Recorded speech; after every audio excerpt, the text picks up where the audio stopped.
Hey guys, just wanted to give a quick reaction video to the Hunter Biden silliness that's going on right now.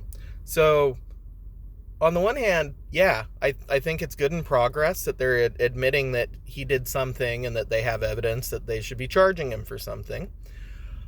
I think it would have been just a lot more better for everyone if they would have honestly charged him for everything that they had evidence for instead of softballing it to a plea deal and then just had his dad pardon him. Because let's be real, like, Joe Biden has shown at every leg of his political journey that he's been willing to use his political influence to get his son out of hot water.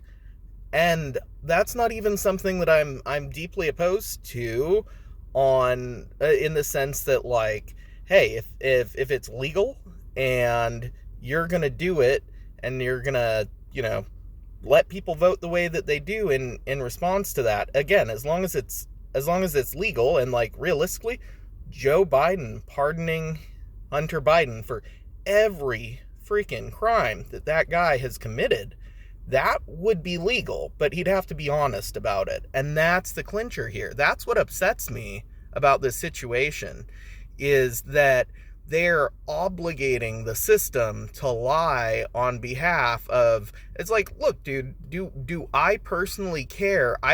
It just isn't going to change my life if Hunter Biden receives a minute of punishment or jail time for what he did, but it damages our country in general when we are forced to make the legal policy to lie about it. And that's really what I oppose here. Again, as far as I'm concerned, you wouldn't hear me saying, oh, look at Joe Biden being a bad guy, pardoning his son for his son's crimes. No. You would hear me saying, yeah, that's something that the president is legally allowed to do. No one is surprised that he's using this power that he gets discretion over to do something that he's used other powers that he's had discretion over to do in the past, to hook up and bail out his son. No one's surprised. Like, and I think that it would be disingenuous of us to act surprised about that.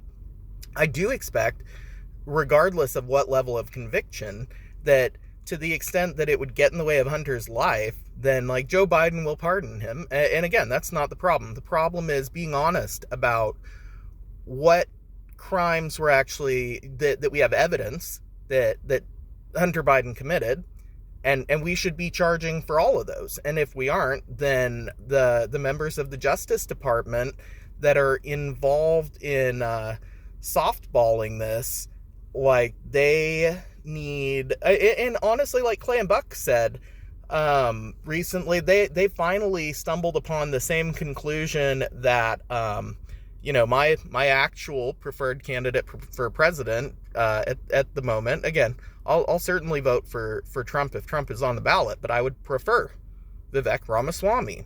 And that's one of the things that he's been vocal about from the beginning, is he is going to replace the FBI and the DOJ. Like, the people that are there, the infrastructure that is doing what they're doing now is obviously insufficient to keep them on task, and we're going to need a fresh bunch of people and a fresh approach to keeping them doing their jobs, and that we know that they're doing their jobs and that they're not doing other things that aren't their jobs. So anyways, thanks for joining me for a few minutes to share those thoughts, and I will catch you around.